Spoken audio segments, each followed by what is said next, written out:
¿Qué tal? Buenas noches. Hoy es domingo, día de El Comité. El Salvador, luego de independizarse de España en el siglo XIX, adoptó un sistema político parecido al de Estados Unidos de Norteamérica del siglo XVIII. Esto es el presidencialismo.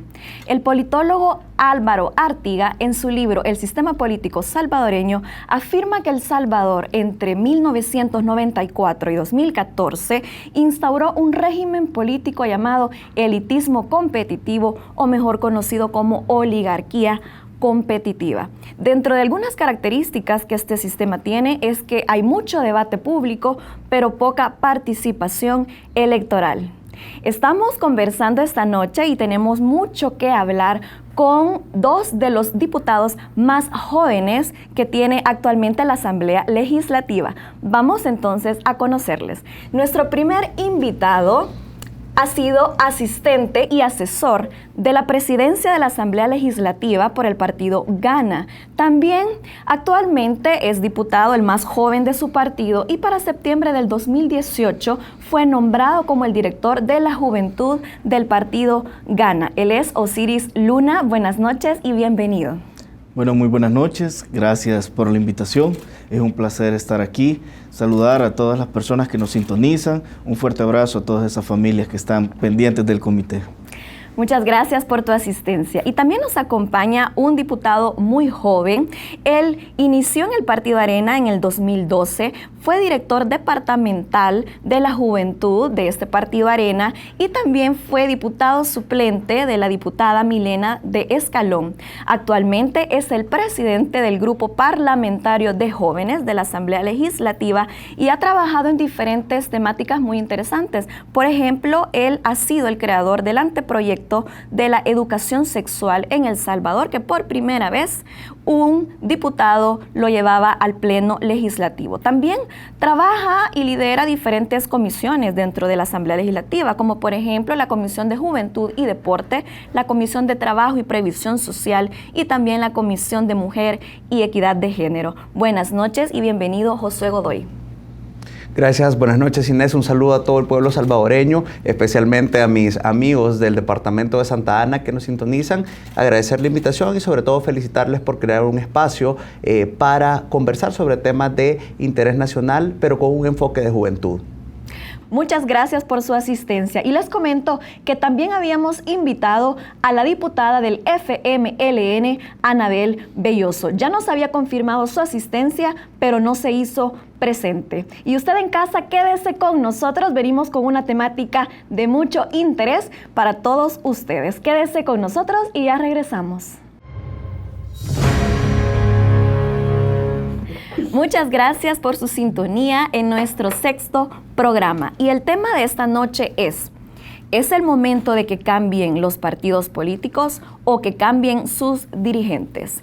Esta pregunta vamos a hacérselas a nuestros panelistas invitados, pero antes de entrar de lleno, queremos saber un poco sobre su experiencia dentro de la Asamblea Legislativa, principalmente ustedes nunca habían estado como diputados propietarios, que nos cuenten un poco eso y también cuál es la ventaja de ser un diputado joven actualmente en la Asamblea Legislativa. Empezamos contigo, Osiris. Bueno, primeramente decirte que desde el primer día que asumí este reto de lanzarme incluso solo como candidato, uno debe ser, y siempre lo he dicho, muy metodológico a la hora de tomar este reto, porque dentro de la Asamblea Legislativa se toman decisiones para bien o para mal del país, y desde esa óptica uno tiene que verlo, no solo por ser joven, también lo mencioné, uno merecía estar dentro de la Asamblea Legislativa, pero sí estoy consciente que debe de haber un cambio de pensamiento verdadero dentro de la Asamblea, y eso es lo que asumimos, ese reto muy firme para trabajar primero en materia de seguridad, que ha sido uno de los temas en los cuales yo he trabajado en los últimos 10 años de mi vida. Trabajé 5 años en la Dirección General de Centros Penales, llegué a ser supervisor a nivel nacional de esos centros penitenciarios, trabajé dentro de la Asamblea Legislativa previo a ser diputado de la Comisión de Seguridad y hoy estamos legislando justamente en esos temas. Entonces, cuando uno se toma este reto con pasión y con verdadera metodología para trabajar muy bien para el país, ese cambio que estamos hablando sobre que deben de cambiar los partidos o las personas, uno debe poner prácticamente sus características, su trabajo en favor y a disposición de la población. Eso fue lo primero que hemos hecho. También es muy necesario mencionarlo, que los partidos políticos en sí deben de evolucionar y cambiar, estar a la altura de las exigencias sociales que se están solicitando para este, y es de rigor. Creo que después de varias décadas en las cuales hemos consolidado medianamente la democracia dentro del país, es hora, y a sabiendas de eso, que este 4 de marzo tuvimos un gran mensaje que mandó la población. Cambió una gran parte de la Asamblea Legislativa. Y ese es el primer gran reto. La población debe de saber el poder que tiene. La población debe de estar consciente que el día de mañana, si esto puede ir avanzando, también en cada una de las elecciones debe de ir cambiando esos buenos o malos personajes. Y esto es una balanza que se hace, ya que uno está en el escrutinio público no cada 3 años en una elección. El funcionario debe estar a sabiendas que está en el escrutinio público todos los días. Y es su actuar el que va a decir si es bueno o mal político. Yo creo que desde ahí, y ese reto que hemos traído como diputado joven, te lo digo, el primer diputado joven de Ghana, ha sido el poner las barbas sobre remojo para legislar y hacer la funcionabilidad respecto y en favor de la población. Muchas gracias, Osiris.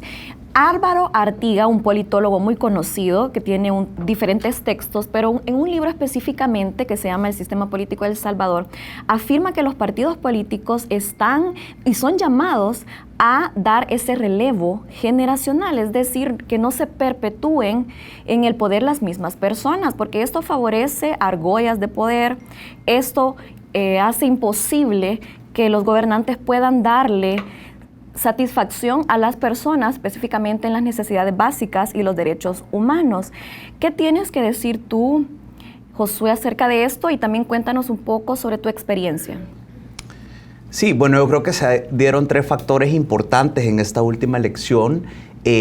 Uno es la crisis de representatividad que de alguna manera la población y sobre todo los jóvenes sentían en los políticos actuales, no generalizando, porque así como han habido políticos de trayectoria muy buenos, también hemos visto ejemplos muy negativos, tanto en la Asamblea Legislativa como en el gobierno.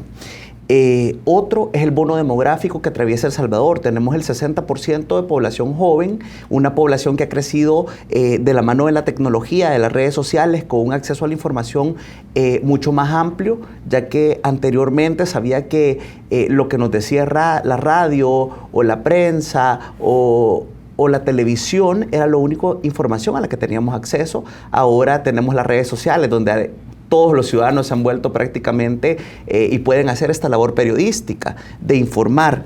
Y el tercero, yo creo que una de las mejores leyes que ha podido crear la Asamblea Legislativa es la ley de partidos políticos. Te lo digo ¿por qué? Porque, por ejemplo, nosotros como Arena tuvimos una elección interna de la dirigencia, tenemos un COEN electo por las bases del partido donde se pudieron afiliar todos los simpatizantes de Arena y se eligió el COEN. Posteriormente tuvimos una elección interna para candidatos a alcalde y a diputados. Te quiero contar mi caso. En Santa Ana habían 16 candidatos en las elecciones internas para 7 escaños, donde los 16 muy buenos ciudadanos que querían involucrarse. Esto hizo que Arena se abriera a representación de jóvenes, empresarios, profesionales, incluso comunicadores que decidieron incorporarse a la vida política del país. Entonces, pasadas esas elecciones, vamos a una elección general, donde gracias a la población santaneca fue electo como diputado propietario por el departamento de Santa Ana. Y también, como ya lo decía Osiris anteriormente, tenemos una Asamblea Legislativa histórica, porque tenemos la población más grande de jóvenes, donde tenemos 44 diputados menores de 35 años entre propietarios y suplentes, y así también, además de jóvenes, profesionales, personas que venían de sociedad civil y de otros sectores, reformando esta Asamblea Legislativa. Entonces, esto abre un panorama diferente para poder legislar en temas que probablemente en temas anteriores no se había legislado. Y lo más importante, de alguna manera se ha roto la polarización. Te quiero contar nuestro ejemplo como grupo parlamentario de jóvenes. Cuando lo conformamos, creamos una agenda de consensos, donde dejamos de lado los temas político-partidarios y pusimos en el centro las necesidades y los intereses de los salvadoreños. Porque tenemos una responsabilidad, que si este bono demográfico no se aprovecha, allá por el año 2040, va a ser un pagaré para las nuevas generaciones. Y además, ¿por qué? Porque también ahora, bueno, a través de las redes sociales, en mi caso, y sé que de muchos diputados, comentamos las comisiones donde estamos, las iniciativas de ley o de reformas de ley, de creación de ley, o las piezas de correspondencia, los recomendables que nosotros realizamos semanalmente, y tenemos una interacción con el votante, lo cual hace una democracia muchísimo más representativa de lo que era antes. Muchas gracias, muy interesante los datos que han dado. Osiris, te quiero preguntar, escuchamos continuamente que la población se queja que los gobernantes actualmente no dan o más bien no cumplen su función de satisfacer las necesidades de la población. En ese marco, quiero consultarte a ti. ¿Crees que entonces que es necesario el cambio de partidos, el cambio de los dirigentes, o será el cambio de ideología? ¿Qué opinas tú? Bueno, primeramente, yo creo que nos hemos visto enfrentados en pleitos ideológicos desde antes del tiempo de la guerra. Y yo creo que este país ya no puede continuar enfrentados. Imagínate, si estamos enfrentados actualmente bajo una gran ola de inseguridad, ¿cómo vamos a seguir enfrentados como salvadoreños entre izquierdas y derechas?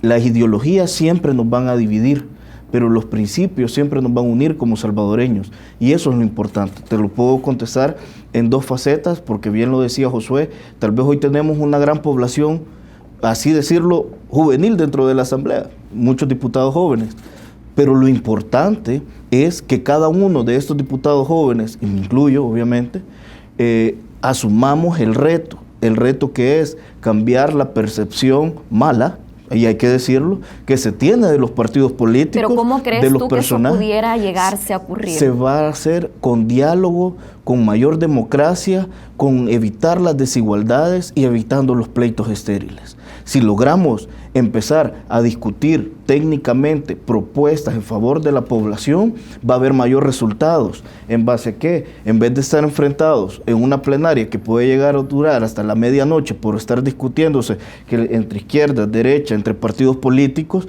mejor hacer una discusión propositiva hablando los temas de país. El tema del agua, un tema muy importante que la población jamás, primeramente, y te lo digo como servidor público, vamos a permitir que ésta se vaya a privatizar. ¿Y por qué te lo menciono? Porque esos son los verdaderos temas de país que debemos de estar discutiendo todos los días dentro de las comisiones legislativas, que es donde se hace en realidad el trabajo político, o mejor dicho, el trabajo legislativo, porque se debe de empezar a quitar dentro de la Asamblea las discusiones políticas y pasar las decisiones meramente técnicas.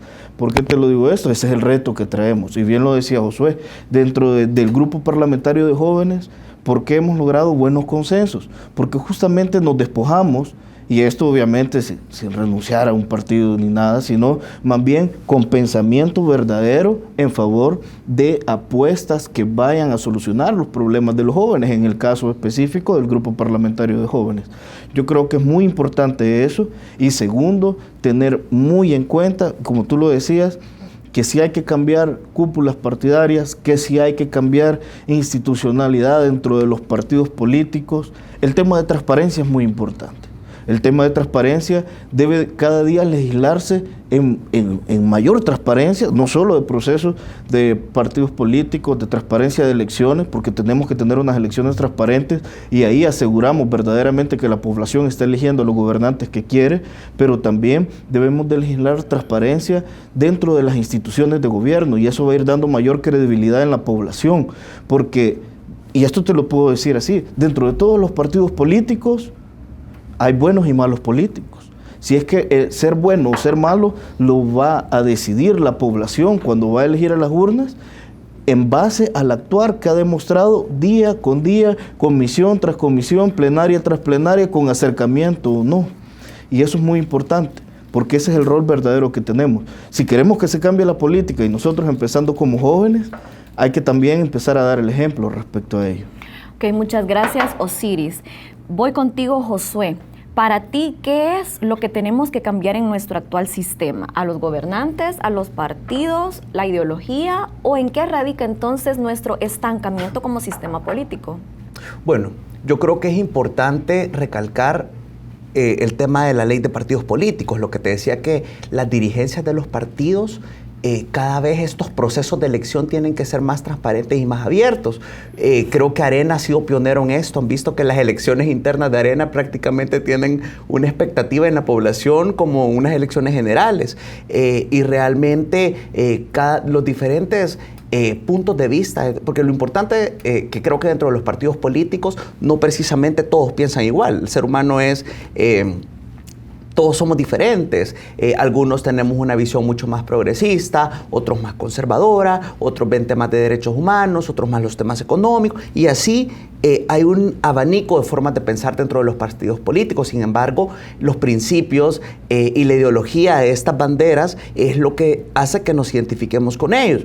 Y creo yo que este mismo proceso de elecciones internas al que se estamos enfrentando cada 3 años, las dirigencias, es lo que va a ir permitiendo transformar los partidos políticos. Yo te digo, si vemos tanto en las bancadas, en los gobiernos municipales, de Arena, hemos visto una transformación, hemos visto cómo Arena se ha abierto a la población, donde perfiles, como el mío, Milena Mayorga, Felisa Cristales, Marcela Villatoro, que no estábamos antes en un cargo público, ahora estamos haciendo política, y lo importante es que también somos personas que conectan con otros sectores, y así también personas con mucha trayectoria, mucha capacidad, que se están renovando constantemente.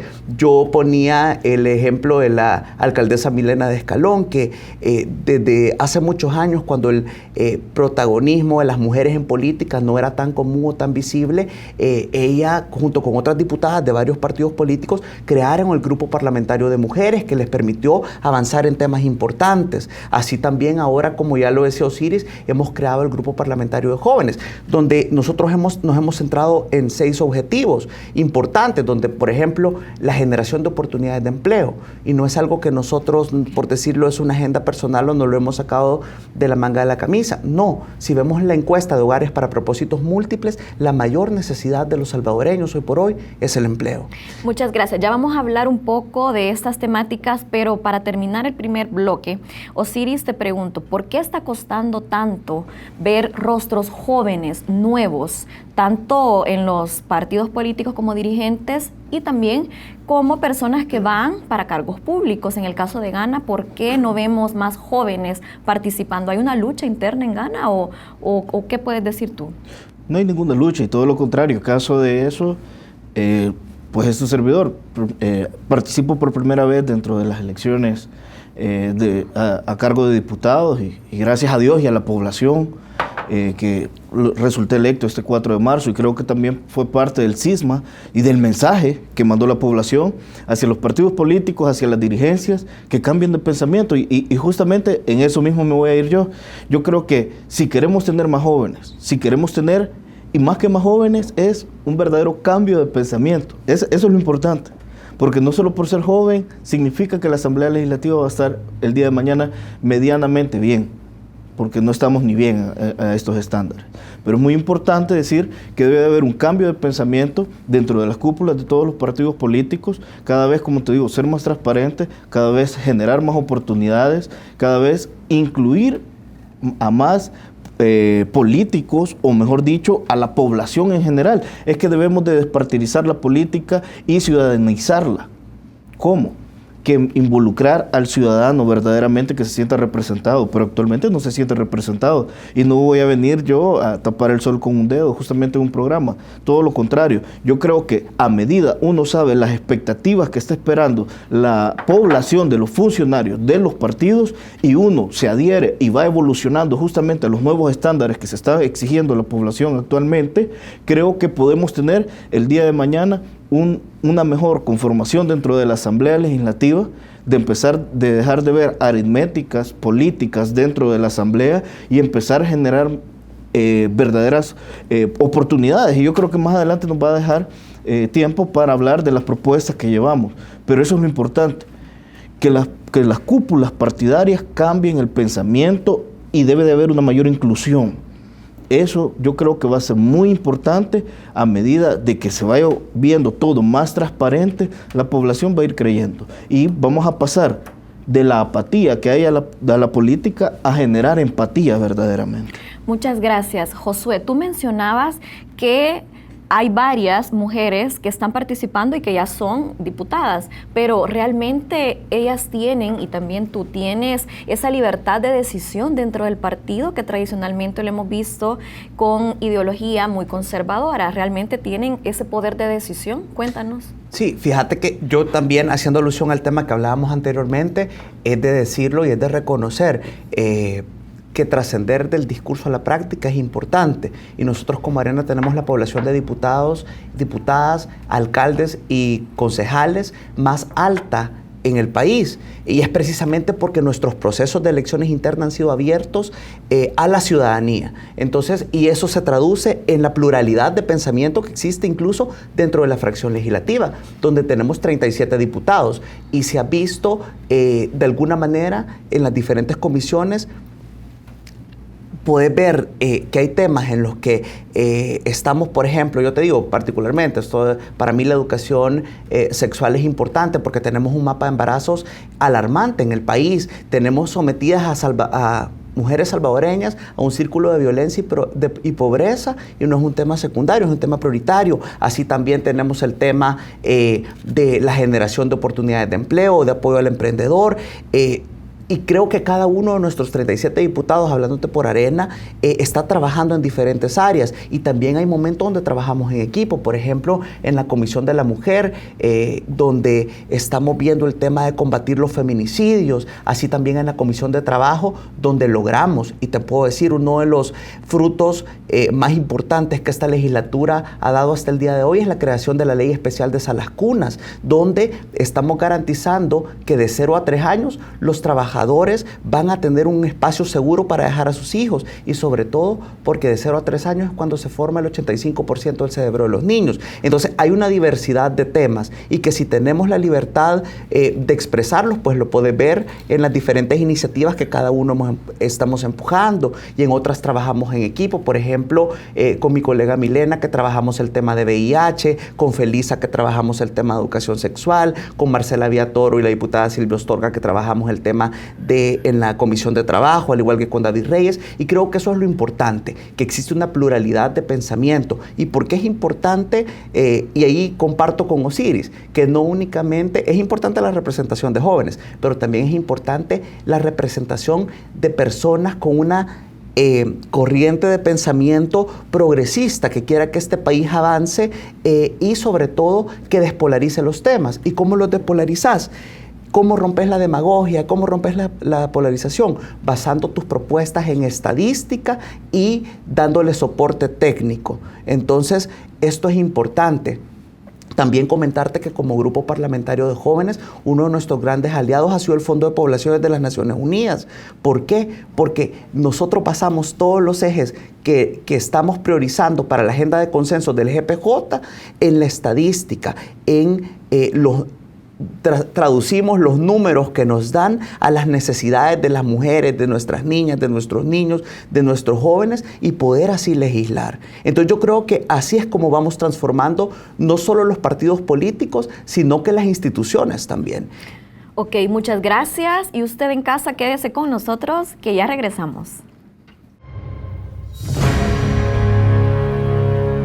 Muchas gracias por continuar con nosotros. Estamos hablando sobre, ¿es el momento de cambiar a los partidos políticos o a sus dirigentes? Tenemos con nosotros 2 diputados de los más jóvenes que están actualmente en la Asamblea Legislativa, y queremos que nos cuentes, Osiris, tú que eres del partido Gana, has liderado algunas leyes, específicamente que nos cuentes sobre la ley que tú pides que se elimine el fuero para diputados y para los gobernantes de los diferentes órganos del Estado. Coméntanos un poco sobre esta ley, por favor.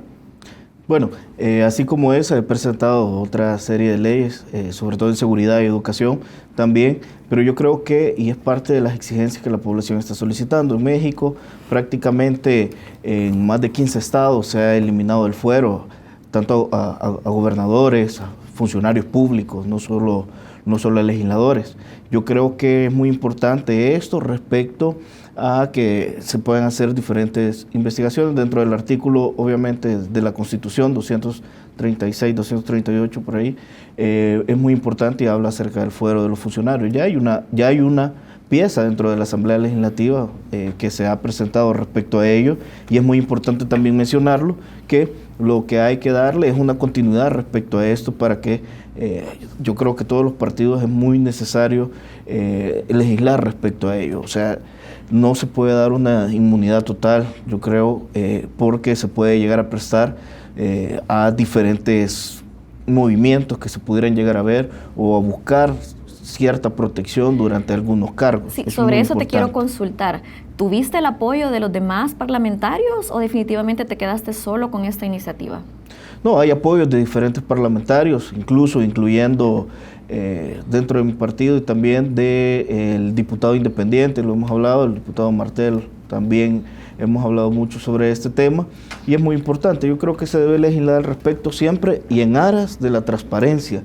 Muchos de los países, y yo tuve un acercamiento en Parlaméricas, en Canadá, justamente para, no ha sido en esta, y esto lo quiero dejar claro, no ha sido en esta legislatura, porque una de mis promesas y mis apuestas fue no hacer ningún viaje como funcionario, como diputado, hacia el exterior. Yo no he realizado ningún viaje, ni personal, ni de la Asamblea Legislativa, donde se estén erogando fondos públicos, porque yo creo que ya no se puede hacer esta misma práctica de turismo parlamentario. Estoy totalmente en contra de ello. Entonces, como funcionario, obviamente no lo voy a hacer. Yo creo que el sueldo que está devengando cada funcionario es suficiente para que pueda él sufragarse cualquier viaje personal, y obviamente esas prácticas no se deben hacer, son malas prácticas políticas, y ningún viaje institucional, eso a manera personal e individual, te lo menciono. Pero yo creo que también es muy necesario ir legislando en aras de la transparencia. ¿Y por qué te mencioné eso? Yo creo que debemos de irle dando más dientes a esta ley de transparencia que tenemos en el país. Ahorita se está en una discusión sobre quiénes van a ser hoy los que van a ser los comisionados del Instituto de Transparencia, y yo creo que es muy importante seguirle dando herramientas para que la población sepa cada vez más que la política va evolucionando, estando a los estándares que necesita este país. En aras de la transparencia. De la transparencia, es correcto. Y ese es un tema vital hoy en una era moderna. En aras de la transparencia, ¿cuántos asesores tiene el partido Gana? No te pudiera dar ese dato porque cada diputado maneja... ¿Un aproximado? No te pudiera dar ese dato yo ahorita, honestamente, porque no lo tengo. Si lo tuviera, te lo diría. Y es más, yo creo que se han publicado en una cuenta de Twitter, están ahí publicados todas las planillas de todos los partidos. Yo no le tengo miedo a eso, al contrario. Yo creo que se debe transparentar todo. Entre más transparencia haya, la población va a ir creyendo más. Y es que uno no le debe de tener miedo a someterse a cualquier proceso respecto a ello. Yo creo que uno debe de estar siempre a la expectativa de lo que la población requiere. Y también decirte, así como me he puesto duro en ese tema, me he puesto duro también en el tema de seguridad. He presentado la primera ley de videovigilancia para que haya un circuito cerrado y toda la videovigilancia a nivel nacional del país esté conectada. ¿Esto por qué? Porque debemos de apostarle a métodos investigativos que sean verdaderamente eficaces y efectivos. Y dentro de la Fiscalía, Ministerio de Seguridad, y todos han reconocido que esta ley se debe legislar respecto a ello, porque es cómo se están solucionando todos los casos. Y asimismo, un segundo tema que no lo quiero dejar atrás, he propuesto, y desde el primer día, legislar en seguridad, y he propuesto la ley de recuperación de territorios. No podemos seguir divididos con fronteras imaginarias que nos las están poniendo estos grupos terroristas, pandillas, y hay que decirlo como tal. La población pide que uno no le tiemble la mano cuando hoy ya está de este lado de la cancha. Y si la población me está solicitando eso, vamos a legislar duro respecto al tema de seguridad. Sobre eso quiero preguntarte, y es que vimos anteriormente al diputado Gallegos promoviendo la pena de muerte para específicamente los pandilleros. ¿Tú estás a favor de la pena de muerte para los pandilleros? Totalmente, lo dije previo a ser diputado y lo mantengo y sostengo ahorita. ¿Por qué? Porque no podemos seguir con paños tibios viendo el tema de seguridad. La gente sigue muriendo a diario y debemos de estar del lado de la gente honrada, la gente que anda a pie, la gente que sufre, que lo único que quiere es salir de su casa en la mañana, ir a su trabajo y regresar con vida en la noche, y que no le roben, que no le quiten sus pertenencias en el bus, en la calle, en las paradas. Eso debemos de ya trabajar fuertemente en este tema. Recientemente tuvimos la visita de más de 4 relatores de derechos humanos y de las Naciones Unidas específicamente para ver cómo estaban esas condiciones en los penales. Y ellos han recomendado al Estado salvadoreño que le dé atención a todos esos condenados que no tienen ninguna garantía constitucional y que están establecidos en tratados y convenios internacionales que El Salvador ha suscrito, incluso con Naciones Unidas. Referente a eso, que ustedes promuevan la pena de muerte, ¿no representa ilegalidad con nuestros convenios internacionales? Bueno, dos cosas respecto a la pena de muerte. Una, debe de ser una reforma obviamente constitucional. Ya contempla la Constitución en su artículo 27 la pena de muerte, pero obviamente solo para casos en estado de guerra internacional con respecto al espionaje y la traición a la patria. Más de 106 países contemplan a nivel mundial la pena de muerte. Y otros todavía en muchos más casos. No se trata aquí que se va a andar con la espada de Damocles y a todos se les va a aplicar la pena de muerte. No, esto es para casos severos. Estados Unidos, nuestra legislación va siempre en vistas de países de desarrollo. Estados Unidos, en muchos de sus estados, tiene la pena de muerte y no es aplicada a diestra y siniestra. Son pocos los casos. Nuestro país hermano, Guatemala, tiene la pena de muerte, incluso para casos específicos, obviamente. Hay pandilleros allá adentro que tienen una camándula de delitos, más de 10 homicidios. Yo creo que no podemos seguir viendo este tema de esa misma manera. No todos los casos se pueden tratar igual y no estamos diciendo, por eso te lo decía, que la pena de muerte es para todos los casos, son para casos específicos. Y segundo, te puedo mencionar el caso de Singapur. En Singapur era un país con similares condiciones de El Salvador, con mayor delincuencia, con una desbordada delincuencia y tráfico de drogas, y hoy es un país que es una de las economías más grandes del mundo, donde con trabajo penitenciario obligatorio, que es una de las propuestas que también estoy poniendo dentro de la Comisión de Seguridad, para que sean los reos con su trabajo penitenciario, que haga autosostenibles los centros penitenciarios, y segundo, que con una pena de muerte logró ellos legislar respecto a eso con dureza para que hoy tener la sociedad que tienen. Yo creo que también un El Salvador mejor es posible si nosotros estamos justamente en vista para ello. Ok, todas las encuestas que se han realizado hasta la actualidad en pro de la campaña presidencial denota que Nayib Bukele lidera estas encuestas. Si estas encuestas se llegan a trasladar a las urnas, él sería nuestro próximo presidente. Él actualmente va representando tanto a Nuevas Ideas, pero específicamente está inscrito por tu partido Gana. Correcto. ¿Él estaría de acuerdo con implementar la pena de muerte en dado caso gane la presidencia?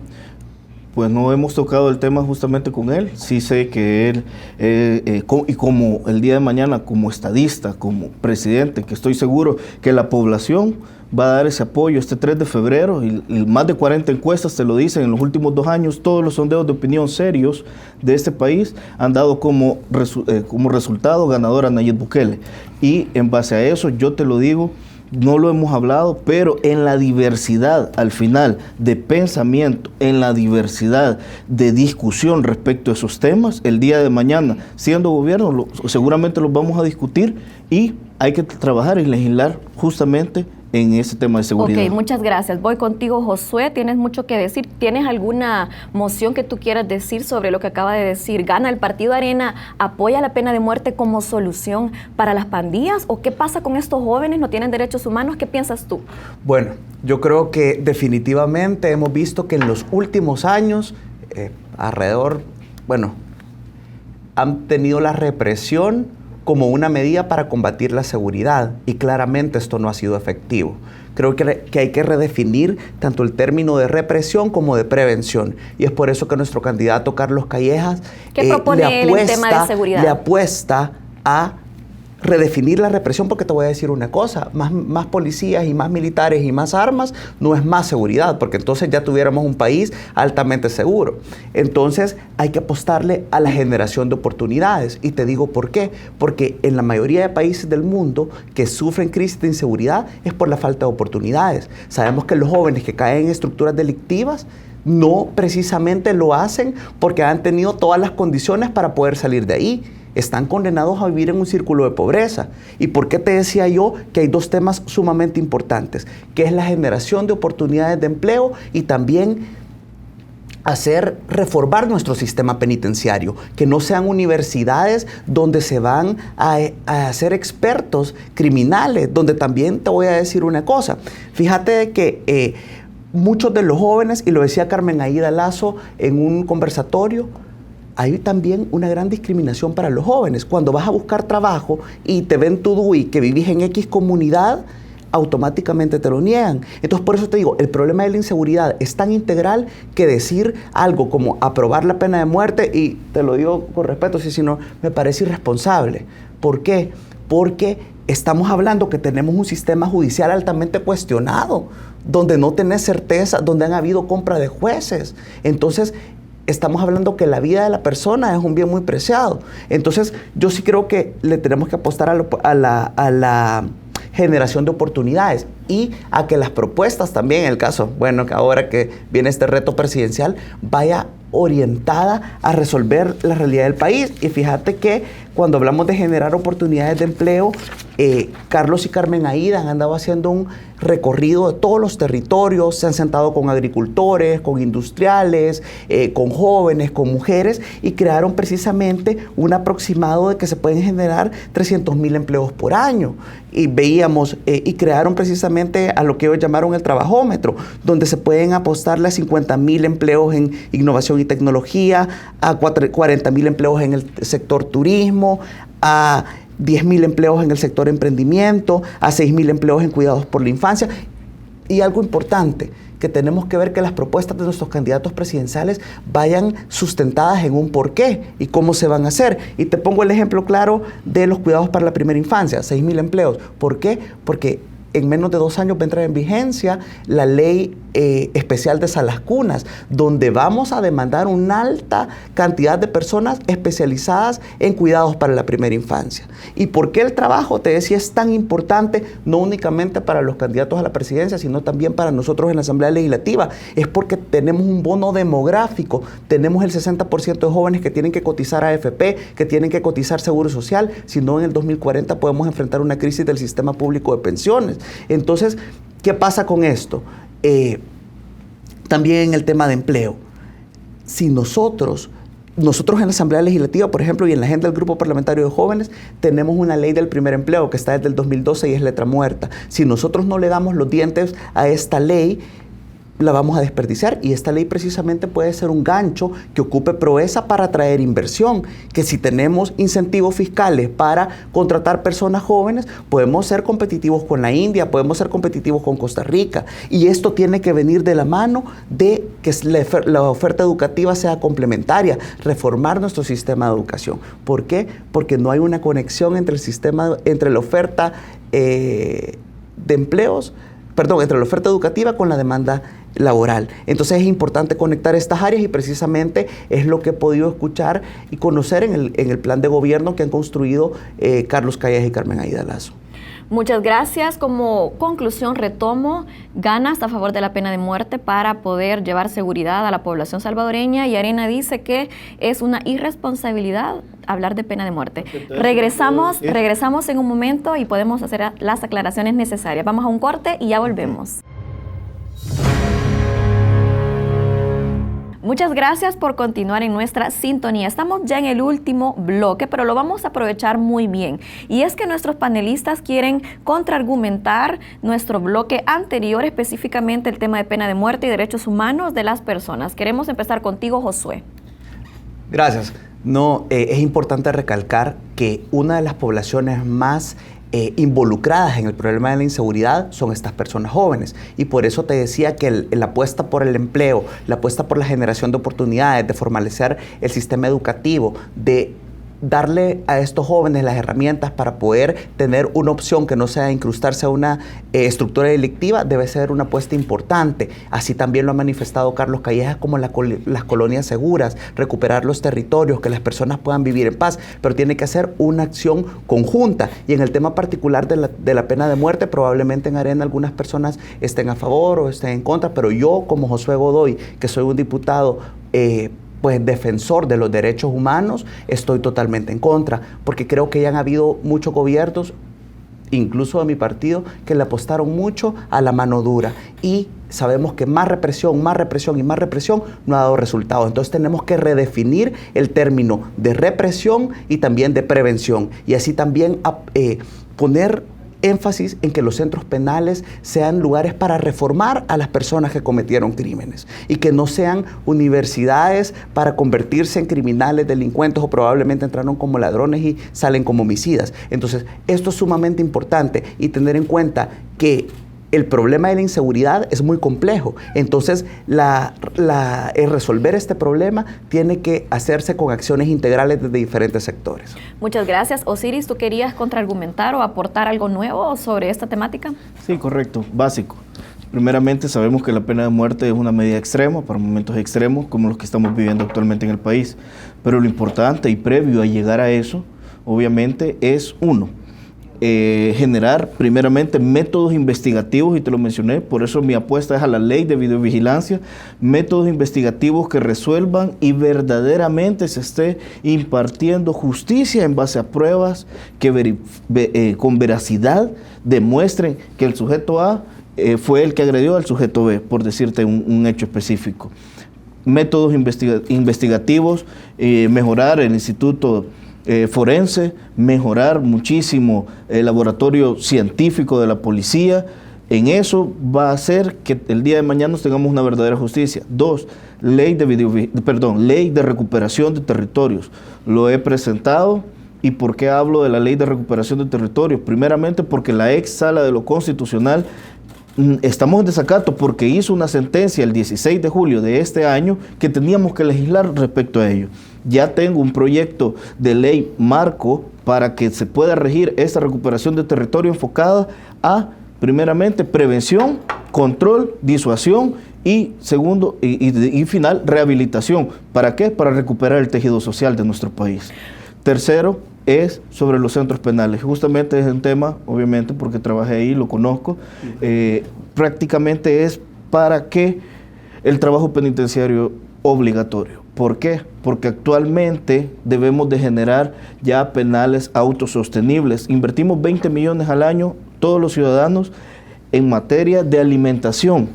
Y en materia de seguridad y alimentación nos lleva diario por cada interno $4.80 invertimos de nuestros impuestos para la alimentación, seguridad de los centros penitenciarios para cada uno de los reos. Solo imagínense, son más de 40 millones al año, donde el trabajo penitenciario puede generar una verdadera industria para que el país empiece a producir y se empiecen a hacer autosostenibles estos centros penitenciarios. Muchas gracias. En un minuto quiero que me contesten qué piensan ustedes sobre una campaña que anda circulando en diferentes medios de comunicación sobre devuelvan lo robado.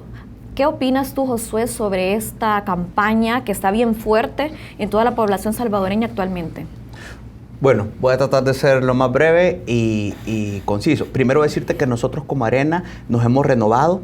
Sabemos que hubieron casos de corrupción en Arena. El caso del expresidente Saca, que hoy se encuentra preso.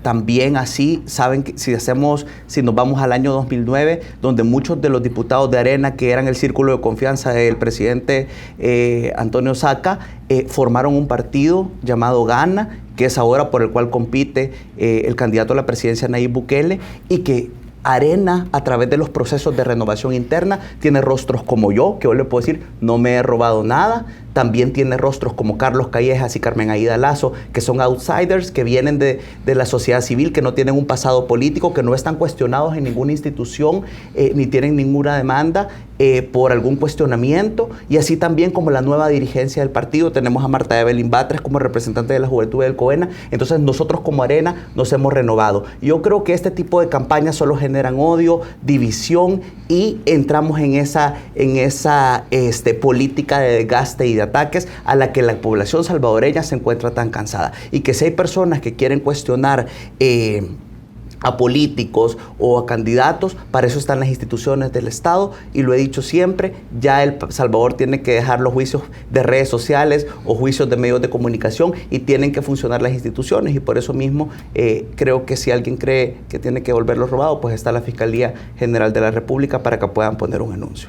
Muchas gracias, Josué. Osiris, acaba de decir Josué, tú lo escuchaste, que el partido Gana tiene el dinero por el que se ha condenado al expresidente Saca. Tú estás en ese partido. ¿Qué tienes que decir tú sobre la campaña Devuelvan lo robado? Bueno, primeramente, creo que no dijo que el dinero está en Gana, pero eso es muy diferente porque son otro tipo de acusación. Pero primeramente sí te puedo decir, parte, y quienes gobernaron con Elías Antonio Saca fue el partido Arena, no se pueden inmiscuir. Es más, a él cuando prácticamente lo sacan del partido fue por traición, no fue ni por corrupción. 1. 2.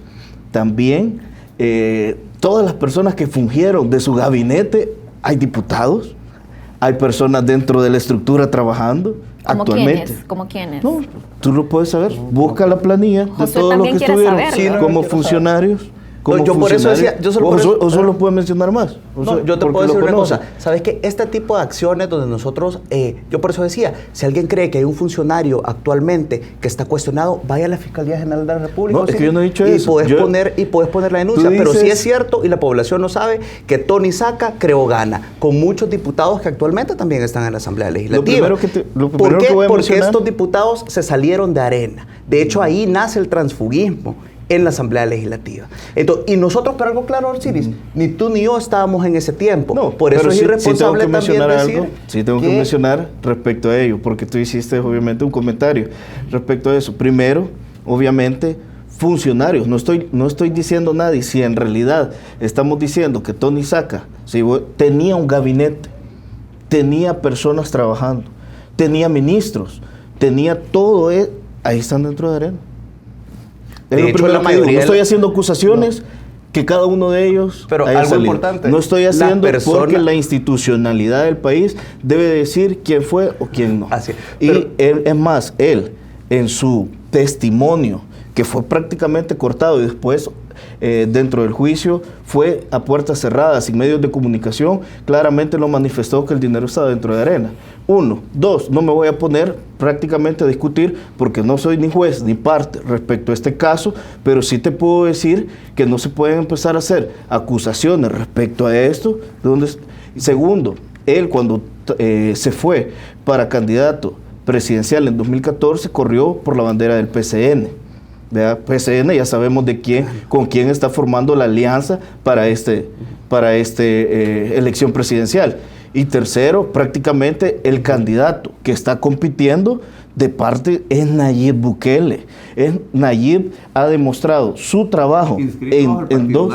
Correcto, y estamos trabajando en conjunto con nuevas ideas, con CD, que lo cancelaron obviamente por esa persecución política, y yo creo que no se puede estar manejando ya más la institucionalidad para seguir bloqueando la candidatura de Nayib Bukele. Ahí han presentado todavía ante la Sala de lo Constitucional, pero esas acusaciones no se pueden hacer. Y es más, solo quiero finalizar porque la pregunta obviamente fue cerrada. Devuelvan lo robado. Eso es un clamor social. La gente está pidiendo transparencia, que es de lo que te manifesté al inicio, y segundo, es la población diciéndole a los políticos, por favor, basta ya a la forma y al sistema político cómo se está manejando. Ya no quieren corrupción y quieren seguir trabajando esto de la mejor manera. Es la población, es un clamor social. Algo importante, mira, aquí podemos debatir y probablemente sé que el que exaltarse a veces es natural cuando no se tiene la respuesta, pero sí los salvadoreños, es atentar contra los salvadoreños, contra la inteligencia de los salvadoreños, el decir que Tony Saca no creo gana, eso lo sabemos todos, y que el círculo de confianza del presidente Saca está en Gana. Entonces, pero hay algo importante que tú decías, los partidos políticos están conformados por personas. Arena ahora es una nueva Arena. Y te voy a decir, y se han admitido los errores del pasado, y te lo digo ¿por qué? Porque las personas que crearon Gana eran diputados de Arena, que ahora están en tu fracción, y ahora Arena, desde la dirigencia, puedes ver Mauricio Interiano, ya te mencionaba Marta Evelyn, Claudia de Ávila, es una nueva dirigencia de Arena. Los diputados, yo represento una nueva Arena y así muchos de los diputados que están. Entonces es importante, y te digo por qué, porque Arena se ha acatado la ley de partidos políticos y hemos visto procesos abiertos de elección de funcionarios. Pero sí, algo importante con lo que quiero cerrar es que la época más oscura y de corrupción de Arena fue cuando Tony Saca tenía el COENA, era presidente de la República, se tomó todos los espacios de toma de decisiones de poder, luego se va para Gana, y Gana es ahora el partido bajo el cual corre Nayib Bukele para la presidencia. Y te voy a decir una cosa. La época de Tony Saca, la época de Francisco Flores. Y no podemos seguir para atrás porque primero, por la ley, y nos quedamos sin expresidentes. Bueno, entonces, y te voy a decir una cosa, pero seguir culpando al pasado por ausencia de propuestas, eso sí me parece. Pero es la población quien está haciendo. No es la población, es la campaña creada por el Troll Center de Nayib Bukele. Y te voy a decir una cosa. La población lo está haciendo en cada uno. Cuando no tenés propuestas, tenés que hacer acusaciones, y no solo a Arena, a los otros gobiernos. ¿Por qué? Porque no tenés propuestas concretas. Yo les digo, en el caso de nuestro candidato Carlos Callejas, que ha tomado la bandera del empleo, vayan a la encuesta de hogares para propósitos múltiples, y la mayor necesidad de los salvadoreños es el empleo. ¿O será crear un aeropuerto? Te pregunto. ¿Genera empleo? Entonces, Osiris, no atentemos contra la inteligencia de los salvadoreños. Yo te estoy mostrando un trabajómetro donde está el tema agrícola, el tema de industria, el tema de innovación y tecnología, el tema de construcción, el área financiera. En este trabajómetro está dónde y cómo te vas a generar estos empleos. ¿Por qué? Porque Carlos Callejas y Carmen Aída Lazo han andado de la mano de la población en el territorio y no detrás de una computadora atacando y tirando lodo contra sus participantes. Así que yo creo que tenemos que ser bien honestos, Osiris. Yo creo que quien contrató un asesor internacional en materia justamente de ataques, en materia de campaña sucia, fue Arena con Antonio Sola. Entonces, si nos ponemos a hablar, yo creo que aquí ni la población te va a creer a vos ni a mí. Yo creo que lo primero que la población se está decantando es obviamente por un personaje que quiere hacer las cosas bien, que está trabajando obviamente para tener un mejor país, y los sondeos de opinión lo dicen. Yo lo único que estoy diciendo es, sea esta campaña de Devuelvan lo Robado, sea otra campaña que vaya a salir mañana, sea de voluntarios, de lo que sea, al final el 3 de febrero la población va a decidir y se va a decantar, y todos los sondeos de opinión te lo dicen, que el nuevo presidente de este país va a ser Nayib Bukele. Muchísimas gracias. Creo que son temas muy amplios, todavía nos faltaron muchas cosas por decir y por preguntar, por aportar y argumentar, pero les prometo traerlos nuevamente en otro programa, porque yo sé que la población va a querer una segunda parte. Así que usted quédese con nosotros, síganos en redes sociales, coméntenos, comparta, y queremos saber qué conclusión tiene usted en su hogar. Quédese con nosotros, nuestra programación de TVX es innovadora, con información veraz, y aún no han visto nada. Pasen buenas noches.